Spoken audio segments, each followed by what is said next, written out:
The IPL 2020 has reached a midway stage. Most of the teams have played 9 to 10 matches. There is a lot riding on the teams going into the playoffs, and there is a lot riding on the marquee players, the players on whom the big bucks have been spent by the team management, and they have obviously expected a bang for the buck. But I'm going to take you through a list of some of the players who have underperformed, and the rate of return for the teams hasn't really been all that great. So the first, I'll take you through the names first. Pat Cummins, Glenn Maxwell, Sheldon Cottrell, Robin Uthappa, James Neesham, Chris Morris, Nathan CoulterNile. These are the 7 players we are going to focus on today. And there are different reasons why they have underperformed so far. Riding on Pat Cummins, the Aussie, who plays for KKR, is 15.5 crores, easily the most expensive player in this tournament. And what has he done so far? He has previously played for KKR in 2014 before moving to DC. In the 9 games so far, he has looked pretty off colour with the ball and managed just 3 wickets so far at an economy of 8.42. 3 wickets so far, and that's really underperforming. He has looked good with the bat with 126 runs at a strike rate of 161. Some of the reasons could be why he's underperformed is that the pandemic came in March and the lockdown happened.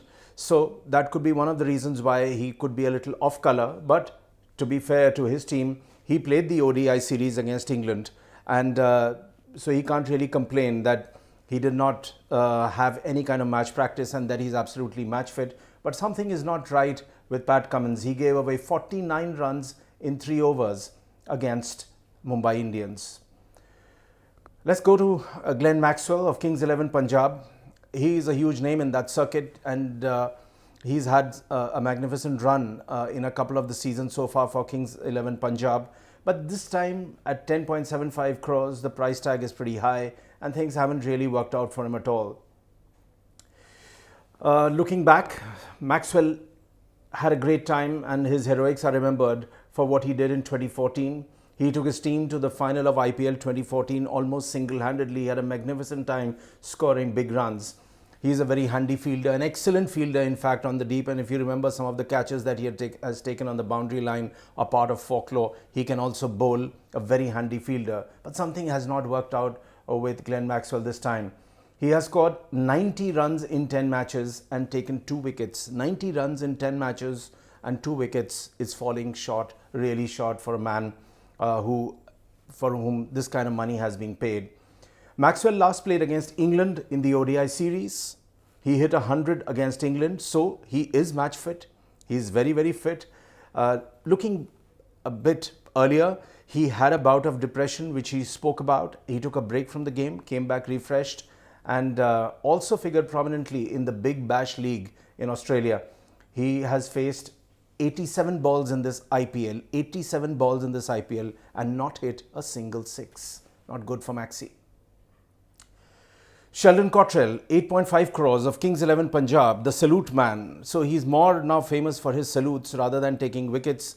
And Kings 11 Punjab must be wondering that why did they spend 8.5 crores on a person who is more remembered for his signature salute than wickets. So 4 of his 6 wickets came in the first 2 games, but he managed just 2 in the last 4. I'll go through that again. 4 of his 6 wickets came in the first 2 games, but he managed just 2 in the last 4. He was conceding runs at 8.8 runs per over, which is pretty huge.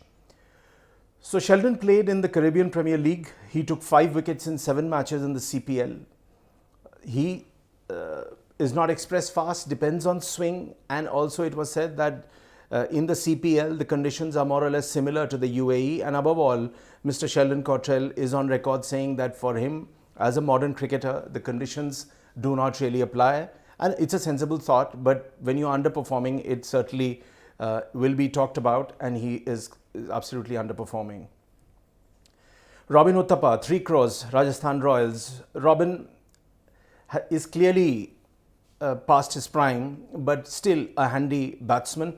He is primarily an opening batsman in the IPL circuit, but for some strange reason they've juggled him around. So he was earlier coming in the middle order, even sometimes later. not enough deliveries left, so he would go in that slam bang mode. It hasn't worked for Robin. He was promoted back as an opener. It has clicked to some extent, but this is not Robin Uthappa of before. So he has managed 128 runs in 8 games, and Rajasthan Royals haven't really got the best out of him so far. So when we look at the reasons, as an opener, he first scored 41 when they promoted him, which was very good, and then he scored only 4. He's been used as a floater, and that hasn't worked for either the team or Robin Uthappa. James Neesham, Kings 11 Punjab, they paid 50 lakhs for him. He got into the playing 11 for 3 games, where he batted just once for his 7 runs. With the ball, he has taken 2 wickets so far. Jimmy Neesham, if you remember, made his name in the 2019 World Cup, and he played a pretty prominent role in that final against England. He hates super overs because England sneaked through while New Zealand were left tantalizingly close, and they lost. We all saw that match. And Jimmy Neesham is also famous for his tweets, with his sarcasm, with his humor, and is a pretty popular name. He also hit Thisara Pereira for 34 runs in 1 over with 5 sixes. 5 sixes in 1 over against Thisara Pereira against Sri Lanka. And this was against Sri Lanka in one of their matches. And it just shows that in the mood, Jimmy Neesham can be a devastating all-rounder. Hitting 5 sixes in 1 over is very, very commendable. So he played in CPL also this year. He's a power hitter, but something hasn't really worked out for him in this season. And for Kings 11 Punjab, the only solace could be that 50 lakhs was spent on him and not more than that. Chris Morris, another big name, 10 crores for RCB. Now, Chris Morris is a magnificent all-rounder. The reason I have listed him here is that his abilities are far greater than what he may have been able to put together so far in this IPL. Also, side strain injury has sidelined him in the earlier matches, and that's a cause of concern not only for his side but for Chris. But he's back and he's doing pretty decently. So let's look at what he's done so far. He went wicketless against Kings 11 Punjab, but gave the finishing touch by scoring an unbeaten 25 of just 8 balls. Big hitting is right up his alley. Like I said earlier, a side strain forced him to miss quite a few of the matches.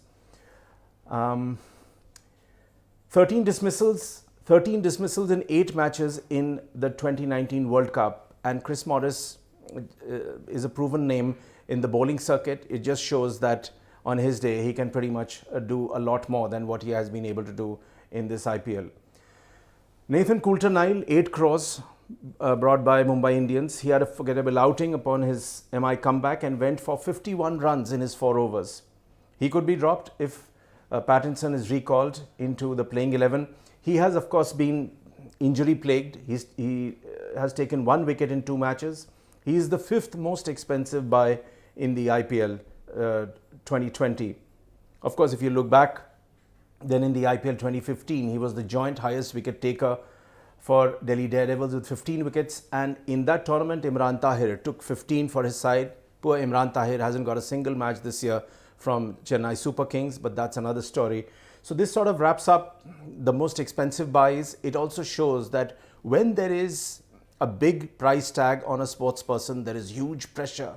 There is massive pressure, and you have to take it, because if your team and your team management is paying the big bucks, they want a big bang for the bucks. But at the end of the day, it is all about pressure. If you're able to perform, great. If you're not, then your name figures on the flop list, which might affect your future career chances, your future opportunities, and that's a thing to worry about.